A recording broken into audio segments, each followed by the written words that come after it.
बोलती पुस्तके. ज्यांना वाचनाचा नाद त्यांना बोलती पुस्तके घाली साद. आमचं चॅनल सबस्क्राईब करा आणि सबस्क्राईब करायला इतरांनाही सांगा.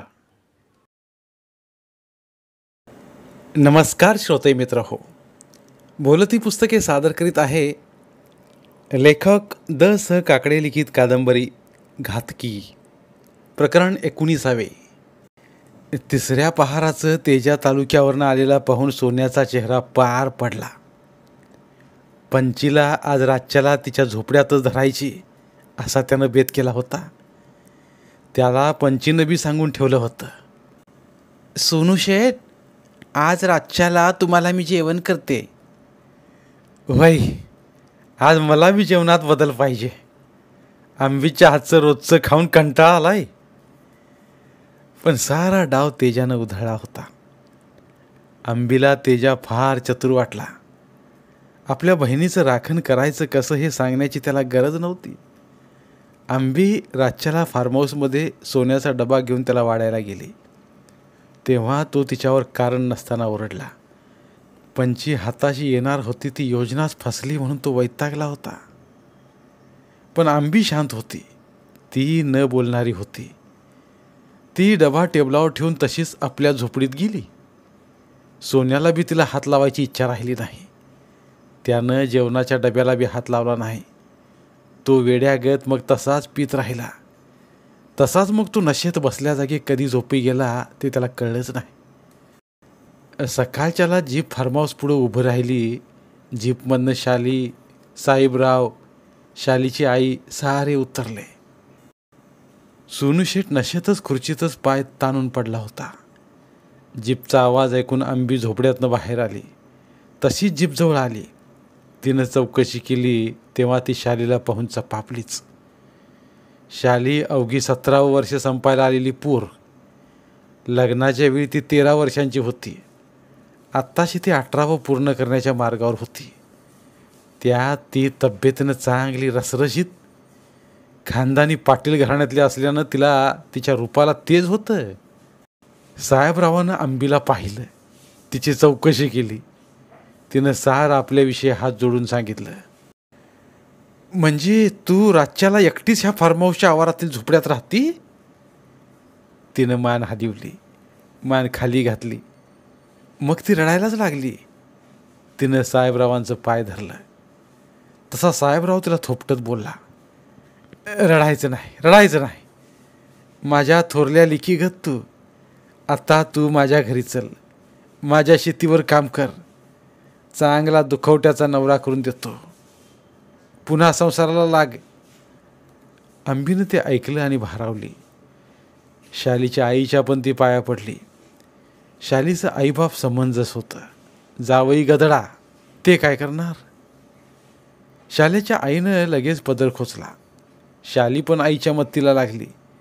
दोघीजणी फार्म हाऊसचं सामान सारं जाग्यावर लावू लागली. आंबी त्या फार्म हाऊसचं काम करणारी होती. ती पण मग कशी गप्प बसणार होती? तिघींनी तासाभरात सारं फार्म हाऊस व्यवस्थित केलं. भांडी कुंडी, खिडक्यांचे पडदे, बेडरूम, स्वयंपाकघर सारं चकाचक केलं. कितीतरी वेळानं साहेबरावानंच आपल्या जावयाला उठवलं. सोन्यानं आपल्या मामाला पाहतच डोळे विस्पारले. बोलला, कोण तुम्ही? मी? हे मामा तुमचा, मग सासरा, पुढचं बोलायचं तुमच्या बायकोचा बाप. असं. सोन्या डोळे पुन्हा झाकत बोलला. त्याला पुन्हा झोपायचं होतं, पण त्याला साहेबराव झोपू देणारा नव्हता. त्यानं त्याच्या तोंडावर पाणी मारलं. सोन्याचं कान धरायचा अधिकार त्याला होता. सोन्या त्या पाण्याच्या माऱ्यानं उठला. सोनू बापू, तुमची बायको आणली या नांदायला. कोण? शाली? हा. शाली सोन्यासमोर उभी राहत त्याला बोलली. शालीला पाहता सोन्याच्या चेहऱ्यावर तिरस्काराची रेषा उमटली. लग्नानंतर ही 5 वर्षानं नांदायला आली. ए शाली, तू आली तशीच परत माघारी जा. मी का जाईल? मी नांदा आले नवऱ्याक.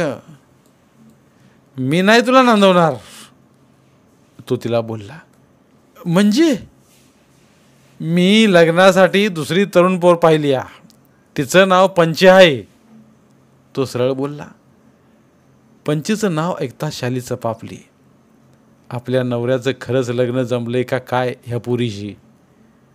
पण आंबीनं मानेनं नकार दिला. तेव्हा शालीनं सुटकेचा श्वास टाकला. सोन्या मग फारसं बोलला नाही. तो आपल्या कामाला लागला. आंबीनं त्याची सकाळची जी खाणं पिणं पद्धत होती ती शालीला सांगितली. त्याप्रमाणे शालीनं सारं केलं. दुपारी जेवणं झाली. सोन्या जेवला, पण त्याला जेवण गेलं नाही. त्याला पंचीची भूक लागली होती. शालीपेक्षा त्याला 25 टनच वाटली होती. पंची ती पंचीच. मी येतो शेतावर फेरी मारून, सोन्या बोलला. मी बी येतो, साहेबराव बोलला. पण सोन्यानं त्याला मना केलं. उलट त्यानं त्याला आणि शालीच्या आईला जायला सांगितलं. आई बाबा जा तुम्ही, मी आता आहे सोन्याकडं, मी त्याला चांगला जाग्यावर आणते, शाली बोलली. शालीच्या आईबापानं तिला खमक्यागत वागायला शिकवलं होतं. सोन्या काय लायकीचा आहे हे तिला समजावून सांगितलं होतं. त्याचा मार खायचा नाही तर त्याचं शर्ट धरायचं तयारी ठेव म्हणून सांगितलं होतं. आणि शाली तशी तयारच होती. शालीचे आईबाप गेले. जाताना त्या आंबीला घेऊन गेले. शालीच्या संसारात बिबवा घालणं आंबीला आवडणारं नव्हतं. त्यापेक्षा ती साहेबराव जसं सांगेल त्याप्रमाणे दुसरा संसार करायला तयार होती. साहेबरावानं तिला तसा शब्द पण दिला होता. सोन्याला आंबी बी आंबटच लागायला लागली होती. त्यामुळं तो बी सुटला. पंची नदीच्या उसाकडे आली. तिनं तेजाची भाकरी आणली होती, पण तेजा उसाकडे नव्हता. पंचीनं तेजाला हाक घातली, पण तिला ओ आली नाही. तेजा नाही याची खात्री पडता सोन्यानं पंचीच्या कमरेला मागणं मिठी मारली. कोण? पंची घरकन मागं वळली. मी सोनू शेठ. मला आता हात लावायचा नाही, ती सावध बोलली. का? काय झालं? मला बातमी मिळाली तुम्ही तुमची बायको आणायला भावकीतला माणूस पाठवला. तुमची बायको त्याप्रमाणे आली बी. पर मला पंची आवडली या, बायकोशी संसार करणार नाही मी. बास, तुम्ही आता ह्या पंचीला इसरा. कोणचा पुरुष लग्नाची बायको सोडून दुसऱ्या तरुण पुरीशी संसार थाटील? मी करतो लगीन तुझ्याशी. सोन्या तिला उसात नेण्यासाठी तडफडत होता. सोनू शेठ, आज रातच्याला बायको हाय शेजला तुमच्या, जावा तुम्ही. पर तू एवढी तरणी बांड असताना मला इसरा. ते नाही जमायचं. का? अगं तू लई आवडलीस. माझी नींद हराम केलीस तू. माझी आई असल्यापासून मी तुझ्या मागं लागलोय, विसरलीस? तुमची शाली बी माझ्यासारखीच असेल की. छट, धान्याचं पोतं ते. तू कशी चवळीची शेंग. तू मोकळ्या हवेत वाढलेली, ती सावलीत वाढलेली. तिला कसलं ते झालंय? तुम्हाला माझ्या भावानं सांगितलं. काय ते? तुमची राखणदारी सोडणार उद्यापासून तो. नारायणगावला डॉक्टर कोटावडेंच्या द्राक्ष बागेची राखणदारी मिळाली आहे त्याला. काय? सोन्यानं तोंड वासलं. म्हणजे मी बी जाणार. तुला नाही बी जाऊ देणार. तुमची बायको नांदायला आली या. तुम्हाला तुमच्या हक्काची बाई भेटली की. मला इसरा आता. तुला इसरल ग, पर आत्ता उसात जाऊ. चल चल, एक डाव चांगली भेट. मग तो त्याच्या खेळावर आला. तुमची शाली आहे की, ती एक का चांगली 4 डाव खेळेल. ती काय लग्नाची बायको. लग्नाची बायको म्हणजे घरातल्या टोपल्यातली भाकर. ती काय कधी बी खाता येते. पर तुझ्यासारखी भाकर कधीतरी भेटते. त्याला लाडवाची चव असते. म्हणजे मी लाडू? तो बोलला नाही. त्यानं सरळ तिला उचललं आणि तो उसात घेऊन जायला लागला. दुसमुसळेपणानं तो घेऊन तिला खाली पडला. तसे काढ आवाज करीत 7-8 ऊस मोडून पडले. पंचे पंचे, जवळच पावलं वाजल्याने आवाज उठला. सोनू शेठ, आता मी मेले, तुम्ही बी मरणार. तेजाच्या हातात धारदार कुऱ्हाड आहे, ठार करेल तो दोघांना. ती कुजबुजत्या आवाजात बोलली. पर तू मला पाहिजे आता, तुला सोडणार नाही मी. रातच्याला भेटूया नदीकाठच्या उसाच्या पाण्याच्या टाकीजवळ. त्याचा हात अंगावरनं दूर लोटत ती बोलायला लागली. आणि सोन्या, त्याचं काय? तिच्यावर बळजबरी करता येत नव्हती. जवळ तेजा आला होता. त्याला दारू पाजून मी आऊट करते, टाईट करून टाकते. तो झोपड्यात झोपेल. मग काय, ह्याच उसाच्या फडात आपण दोघं पहाटेपर्यंत. खरं? पार पहाटेपर्यंत? तुमच्या गळ्याची शपथ. त्याच्या गालावरती ती ओठांचा स्टॅम्प मारीत बोलली. पंचे, रात्री पाण्याच्या टाकीजवळ ये. सोन्यानं तिच्या नाजूक ओठांचा चावा घेत म्हटलं. आता पळा की, नाहीतर तेजा फेकील फरशी. तू आता उसाबाहेर जा, मी इथंच लपतो. तेजाला लांब ने खाली, म्हणजे मी असाच खाली उतरून फार्म हाऊसकडे निघतो. मी म्हणते तुम्हीच बाहेर जावा, तेजाला भेटा. मीच लपून बसते. मला उसातनं बाहेर आलेलं बघून त्याला संशय येईल. त्यानं तुमचा आणि माझा शक खाल्ला आहे. मला तो बोलला नाही, पण पार्टीवर आहे तो आमच्या दोघांच्या. त्याचा बाप आहे मी. तो बी कम नाही, पंची बोलली. तर मग तू बस अशीच, रातची मात्र भेट. सोन्याच मग आपले कपडे नीट करून दुसऱ्या बाजूनं बाहेर पडला तर तेजा उभा होता तिथं. काय सोनू शेठ, तुम्ही उसातनं बाहेर? होय, उसातच होतो. गांजाची झाडं किती वाढली ती पाहिली. तेजानं सोन्या शेठचा थोबडा किती खोटा बोलणार आहे हे त्याला काही नवीन नव्हतं. शेठ, मी तुमची राखणदारी सोडतोय. आजची रात शेवटची. उद्या सकाळपून तुम्हाला राम राम. का बरं? तुमचे सासरे बुवा झोपड्याकडे आलते, म्हणाले जावयाची राखणदारी करायची नाही. काय असं म्हणाले? होय, मला बी तिकडे डॉक्टर कोठाडी याची द्राक्ष बागेची राखणदारी मिळाली आहे. तिथं चांगलं घर पाण्याची सोय आहे. म्हणजे नारायणगावला? हा. माझी राखणदारी वाईट आहे का? तुमच्या सासऱ्यालाच मी नको आहे. तेजानं पंचेचं नाव घेतलं नाही. तुझा हिशेब मी नेहमी पुरा केला आहे. तुमचा हिशेब पुरा आहे असेलच तर मी देणं आहे तुम्हाला. काय बी देऊ नकस, मी कधीतरी वसूल करणारच आहे ते. तुम्ही वसूल काय करणार? कारण तेजा हिशोबाला लई पक्का आहे शेठ. वसूल केलं तर मीच करीन तुमच्याकडून. पैज लावतोस? पैज लावून मी खेळत नाही, सबूत देऊन खेळतो मी. तू माझी राखणदारी सोडायची नव्हती. तुमची आंबी तुमच्या सासऱ्यानं त्यांच्या शेतावर नेली. तिचं दुसरं लगीन लावून देणार आहे तू. सासरा तिच्याशी लगीन करीन, मला काय घेणं तिचं? बिछूट आवाजात सोन्या बोलला. सोन्या शेठ कसाहीच डुक्कर जाती जातो. त्याला ना कोणाची पर्वा ना काही स्वतःच्या सुखासाठी बळी घेत राहणं, दुसऱ्याचा घात करीत राहणं हेच त्याला माहीत. त्याच्या तसाच मग उसाच्या पाण्याच्या टाकीजवळ गेला. पाईपलाईनचं तिथे बार काढलं होतं. नदीला मोटर चालू केली की तिथे पाणी आणि उसाची पाण्याची भरणी केली जाई. पाण्याची टाकी मोठी होती. तेथून सोन्या असा टाकला. पंची, तेजानं हाक घातली. बऱ्याच वेळानं पंची भाकर घेऊन उसाबाहेर पडली. ती पाण्याच्या टाकीजवळ आली. तेजानं तिला संपूर्ण न्याहाळलं. तेजाच्या नजरेला नजर द्यायचं धाडस तिच्यात नव्हतं. तो काही तिला बोलला नाही. शांतपणाने त्यानं भाकरीचं गाठोडं सोडलं. हातावर भाकर घेऊन मग तो खायला लागला. मी बी जेवले नाही, ती बोलली.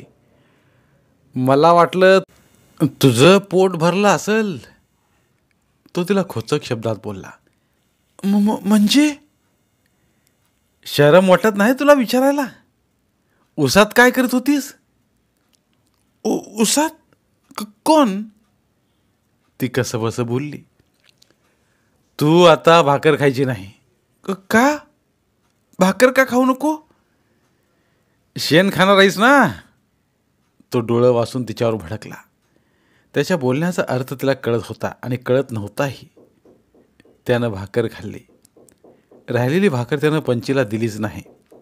ती त्यानं तशीच उसात भिरकावून दिली. बोलला, उद्या सकाळच्याला आपण निघणार नारायणगावला.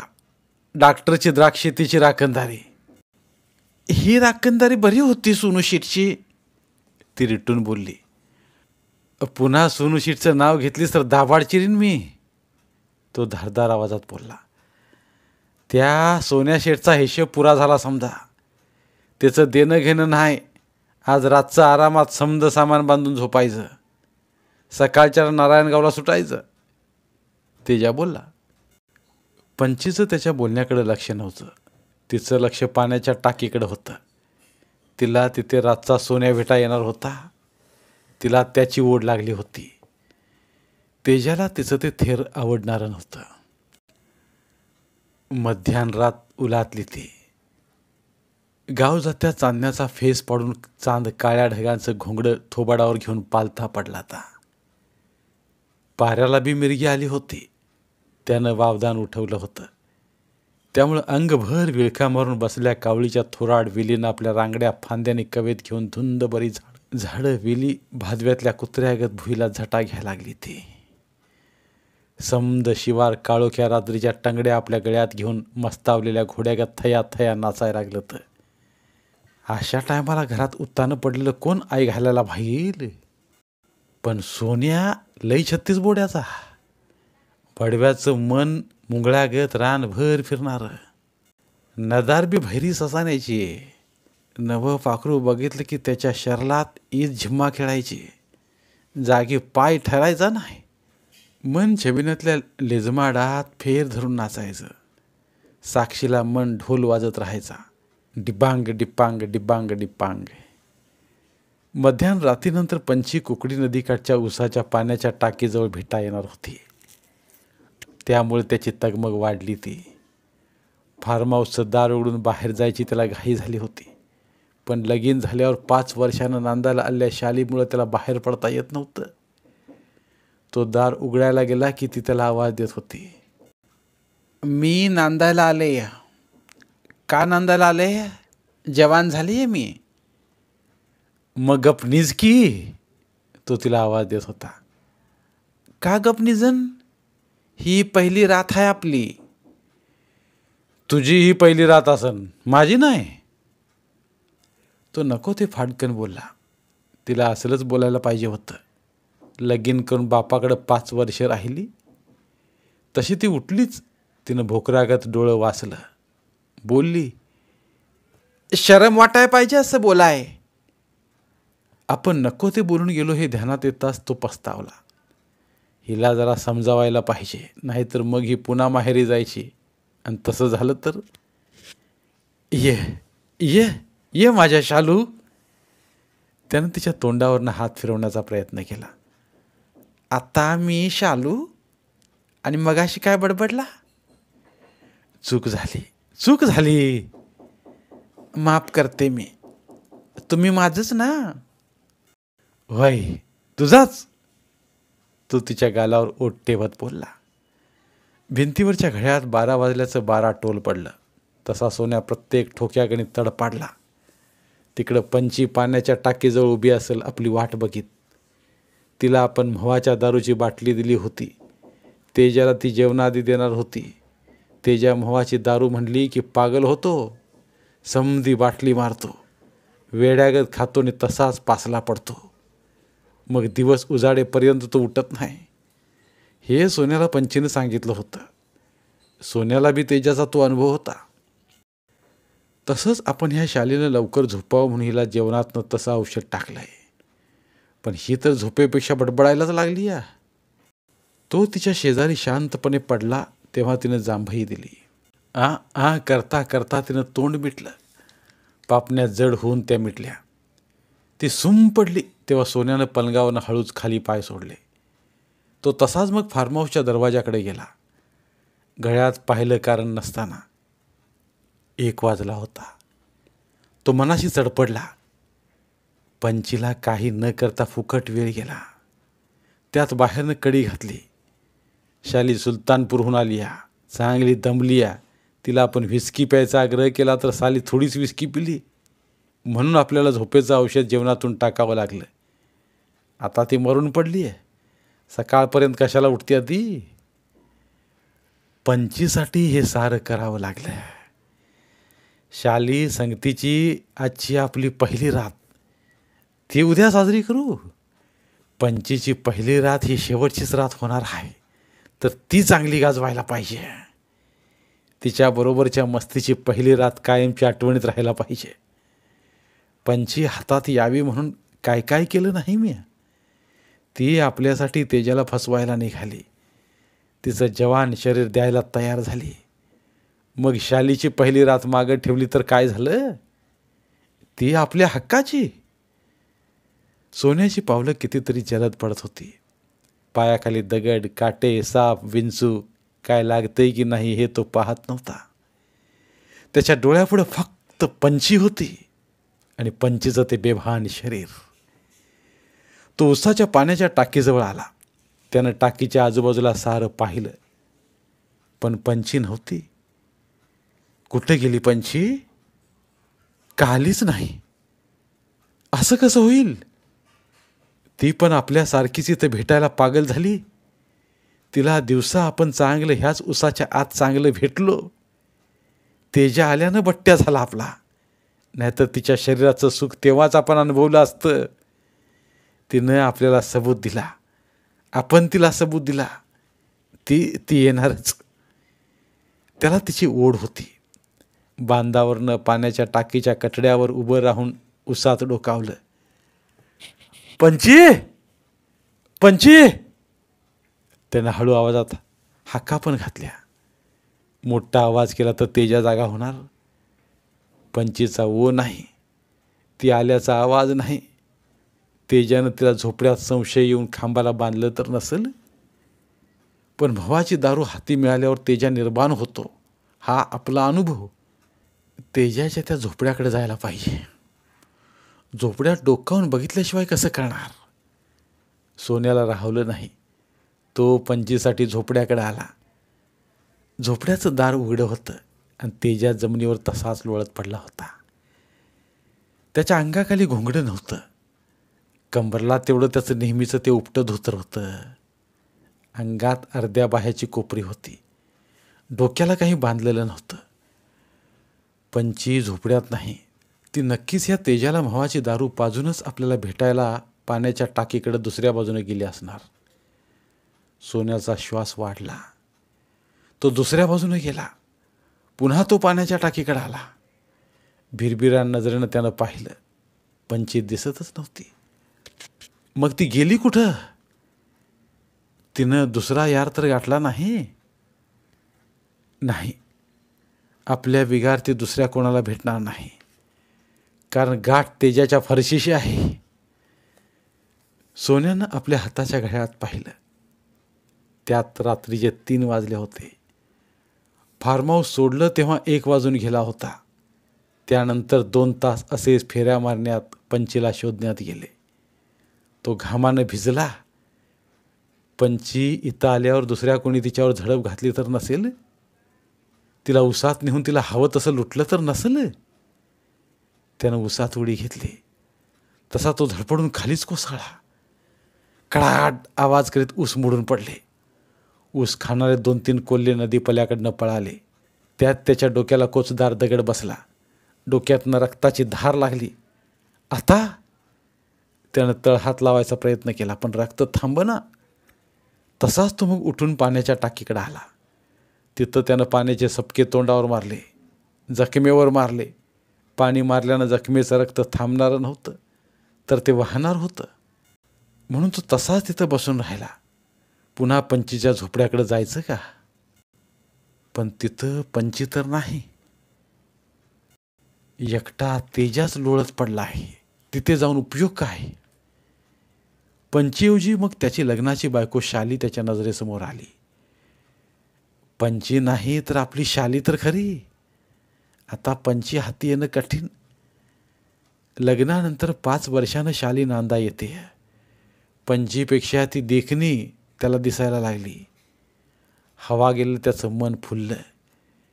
पंचीबरोबर पहिली रात जी साजरी होणार होती ती आपल्या हक्काच्या बायकोसंगती साजरी करूया. त्याच्या डोळ्यांसमोर रसरसती शाली आली. मग तो स्वतःचीच समजूत घालू लागला. बाकीच्या ह्या तरुण बायका पोरी सार मृगजळच. आपली बायको हीच खरी. टोपल्यातली भाकरी आहे हीच खरी. कवा बी ती खाता येती. जादा तडफडावं लागत नाही. डोक्याला अशी जखम होत नाही. रक्त सांडत नाही. त्यात चोरी नाही, दरोडा नाही. किती मनापासून बायकोशी खेळता येतं. त्याच्या मनातनं पंची गेली आणि शालीची त्याला ओढ लागली. त्या ओढीनं तो झपाटल्यागत आपल्या फार्म हाऊसकडे आला. फार्म हाऊसच्या दाराची बाहेरनं लावलेली कडी त्यानं काढली. पलंगावर जवान शरीराची शाली आरामात पडलेली होती. सोन्यानं उतावळेपणाने शालीला गच्च मिठी मारली. शाली त्याचा हात झटकायला लागली. दूर व्हा, लांब व्हा, ती वैतागून बोलली. हे काय? आपली पहिली रात्री. तो तिच्या अंगाशी झटत बोलला. तुमच्या जीवाला काही लाज शरम? शाले, लग्नाची बायको म्हणजे काय पहिल्या रात्रीला जनावर वाटली का काय तुम्हाला? अगं पर तुला मी बायको म्हणतोय, जनावर कसा समजेन? पुन्हा मला किती टाईम असं तुम्ही मिठीत घेणार आणि माझ्या शरीराचा भुस्सा पाडणार? लग्नानंतर 5 वर्ष माहेरी राहिले म्हणून काय एवढा माझ्याशी रानटीपणा? शाले, तुला मी पहिल्यांदाच मिठी मारतोय ग ही. तो कसं बस बोलला. नाही, नको, सोडा मला, सोडा, वा बाजूला. अगं ऐक ग, पार कंबर मोडली माझी. शाली कणायलाच लागली. सोन्याच्या अंगाचं पार पाणी पाणी झालं. आपण या फार्म हाऊसमध्ये नाही हे पाहून डाव साधला शालीला. या काळोखात कोणीतरी आपला नवरा आहे हे समजून शाली बी त्याला चिपकली. शाले, तू उठून मला सांग समज. सोन्या बोलला. तुम्ही मला राती पाण्यातनं काय पाजलं? जेवणातनं काही चारलं का? माझं अंग जड पडल्यानं मला बरंच वाटत नाही. माझं डोळे बी उघडत नाही. आपण हिला पाण्यातनं आणि जेवणातनं जे दिलं ते समद अंगाशी आलं. पंचीसाठी ते समज. आपल्या शालीशी कुणीही तिची पहिली रात अशी रानटीपणानं साजरी केली. सोन्यानं लाईट लावली. त्यानं फार्म हाऊसमध्ये बाहेर सारीकडं पाहिलं. कोणी नव्हतं. त्यानं मग तिचा पलंग नीट पाहिला. तिचं तोंड पाहिलं, तिचं गाल पाहिलं, तिच्या ओठा तोंडाला चावल्याच्या खुणा, तिच्या कपाळाचं ते विस्कटलेलं कुंकू, डोक्याचं मोकळं केस, तिची चुळी, लुगडं, काही बघवत नव्हतं. शालेच्या मानेखाली बोटभर जाडीच्या काळ्या दोऱ्यात गुंपलेली चांदीची पेटी आणि पेटीच्या दोन्ही बाजूला असलेलं बिबळ्याचे दात. त्याच्या डोळ्यांपुढे तेजा उभा राहिला. त्याच्याच गळ्यातील ही काळ्या दोऱ्यात गुंपलेली चांदीची पेटी आणि बिबळ्याचे दात. त्या तेजाने बिबळ्याचे दात पाडले. आज तो आपले दात पाडून गेला. सुरुंगाचा दगड उडावा आणि मस्तकात पडावा. सोन्यानं आपली बंदूक काढली. तेजाचा मुर्दा पाडायचा. तो तसाच फार्म हाऊस बाहेर पळाला. तेजाच्या झोपड्याकडे तो आला. त्यानं बॅटरीचा झोत टाकला. झोपड्यात पंची नव्हतीच, पण आता तर तिथे तेजावी नव्हता.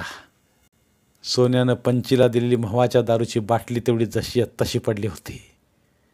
हातातली बंदूक घेऊन सोन्या तसाच मग वेड्यासारखा नदीकाठच्या उसाच्या पाण्याच्या टाकीकडे सुसाट धावत गेला. पण तिथं पंची नव्हतीच. आता फक्त पंची हाताला यायला पाहिजे. तिच्या सामने तेजाला ठार मारला. साऱ्या उसाला त्यानं 2 फेऱ्या मारल्या. बॅटरीचा झोत टाकला, पण तेजा नव्हताच. त्या तेजाला जित्ता ठेवायचा नाही. आपण 1 नंबरचे घातकी. आत्तापर्यंत किती मुर्दे पाडले. तेजा जातो कुठं? त्याने बंदूक हातात घेतली. उसाच्या बाजूने त्यानं तिचं तोंड केलं. बार टाकण्यासाठी मग तो ओरडला, तेजा, तेजा, सामने ये, जित्ता मारतो. सोन्याच्या पायाखाली काहीतरी वळवळलं. त्यानं पाय झाडला. पायाला विळखा घट्ट पडला. आपली आई म्हण नागिनीच्या जन्माला गेलीय असं ती मंत्रातंत्रातली कुबडी समद्यांना सांगत होती. ते खरं तर नाही. फड्याचा फटका हाताच्या पंजाला पडला. 2 बाकदार दंश उठले गेले. सोन्याला काय आणि कसं झालं ते कळलंच नाही. बंदुकीचा बार झाला. छाताडावर बंदूक घेऊन सोन्या धाडदिशी पाण्याच्या टाकीच्या बाजूला कोलमडून खाली पडला. सोन्यानं आपल्या छातीला हात लावला तर सारं रक्त बाहेर उसळत होतं. त्या तेजाची तेज फरशी आपल्या काळजात खचकन रुतल्याचा सोन्याला भास झाला. धन्यवाद. लेखक द स काकडे लिखित घातकी या कादंबरीच्या अभिवाचनाची सांगता होत आहे. पुन्हा भेटूया एका नवीन कादंबरीसह. मराठीतील प्रतिभावंत लेखकांचं साहित्य, कथा, कादंबऱ्या ऐकण्यासाठी आमचं बोलती पुस्तके हे चॅनल सबस्क्राईब करा. आणि मराठी साहित्याचा प्रसार करण्यासाठी प्रत्येक मराठी माणसाला सबस्क्राईब करण्यासाठी आवाहन करा. आणि बोलती पुस्तके या साहित्य चळवळीत सहभागी व्हा. आपले पुन्हा एकदा धन्यवाद.